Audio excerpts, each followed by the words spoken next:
800 વર્ષ પહેલા કુળદેવી મરમરા દેવીએ હરપાલ દેવને આદેશ આપ્યો, દીકરા, હવે તું ગુજરાત તરફ પ્રયાણ કર. હરપાલ દેવ 100 ઘોડેસવારો સાથે રાજસ્થાન છડી ગુજરાતના ઐતિહાસિક પાટણ નગરમાં આવી પહોંચ્યા. પાટણના રાજા કરણસિંહ વાઘેલા ચિંતામાં હતા. હરપાલ દેવે પૂછ્યું, રાજન, તમારા દુઃખનું કારણ શું છે? રાજાએ કહ્યું, આજની રાત અહીં રોકાઈ જાઓ. તમને ખબર પડી જશે કે પાટણ પર શું આફત છે. આખી પાટણ નગરી રાત પડતા ધ્રુજવા લાગી. જાણવા મળ્યું કે બાબરો ભૂત રોજ એક માણસને ખાઈ જાય છે. આજે એક વિધવા બ્રાહ્મણીના દીકરાનો વારો હતો. હરપાલ દેવ બોલ્યા, માતા, આજે તારો દીકરો નહીં, હું જઈશ. હરપાલ દેવ શમશાન પહોંચ્યા.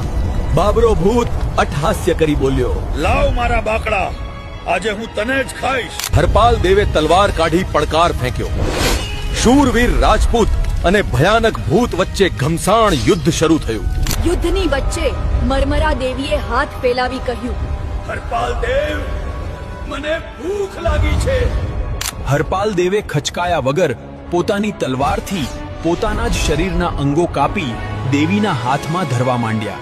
જ્યારે માથું કાપવા ગયા ત્યારે દેવી પ્રગટ થયા. રોકાઈ જા દીકરા, હું તારી પરીક્ષા લેતી હતી, તું પાસ થયો. દેવીએ આપેલી દિવ્ય તલવારથી હરપાલ દેવે બાબરા ભૂતની ચોટી કાપી તેને હંમેશા માટે ગુલામ બનાવી લીધો. રાજા કરણસિંહ ખુશ થયા.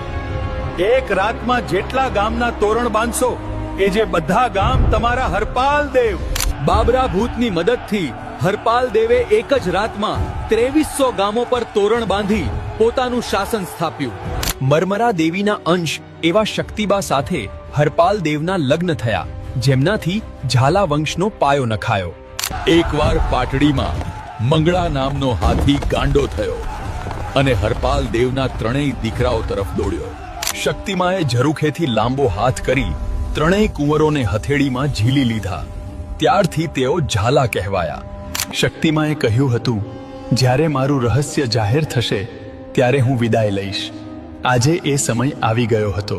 આજે પણ પાટડીમાં શક્તિ હાજરા હજુર છે. આજે વાત કરીશું ઉજ્જૈનની 4 જોગણીઓ અમરબાઈ, કહરબાઈ, લાલબાઈ અને ફૂલબાઈની. જાણીશું કે તેઓ ઉજ્જૈનમાં 4 ટોળાવાળી અને 24 ખંભાની દેવીઓ તરીકે કેવી રીતે પૂજાયા. આ એક એવો પ્રસંગ છે જેમાં 4 જોગણીઓએ રાજા વીર વિક્રમની ધર્મનિષ્ઠાની પરીક્ષા લીધી હતી. પ્રાચીન સમયમાં ક્ષિપ્રા નદીના કાંઠે ઋષિ મુનિઓ પવિત્ર યજ્ઞ કરી પ્રજ્ઞનું સ્મરણ કરી રહ્યા હતા. તે સમયે ત્યાં અચાનક વિકરાળ રાક્ષસો આવ્યા અને યજ્ઞકુંડમાં અશુદ્ધ માટી નાખી યજ્ઞનો ભંગ કર્યો. રાક્ષસો એટલા ક્રૂર હતા કે તેઓ ઋષિ મુનિઓને લોહી લુહાણ કરી જંગલમાં દોડાવીને મારવા લાગ્યા. આ અત્યાચાર રોજની ઘટના બની ગઈ. એક ઋષિપુત્ર કંટાળીને અઘોર જંગલમાં શિવશક્તિની તપસ્યા કરવા ગયો. લાંબા સમયની કઠોર તપસ્યા પછી શિવશક્તિ પ્રસન્ન થયા અને આટલી અઘોર તપસ્યાનું કારણ પૂછ્યું. ઋષિપુત્રે કહ્યું, માં, ક્ષિપ્રા કાંઠે રાક્ષસોનો ત્રાસ વધ્યા છે. તેઓ યજ્ઞ ભંગ કરી ઋષિઓને મારી રહ્યા છે. શિવશક્તિ બોલ્યા, હે ઋષિપુત્ર, જ્યારે અધર્મ વધે ત્યારે ધર્મની રક્ષા માટે અમે અવતાર લઈએ જ છીએ. ભોળાનાથે આશ્વાસન આપ્યું કે હવે તે રાક્ષસોનો નાશ થશે. આટલું કહી શિવશક્તિ ત્યાંથી અંતર્ધ્યાન થયા.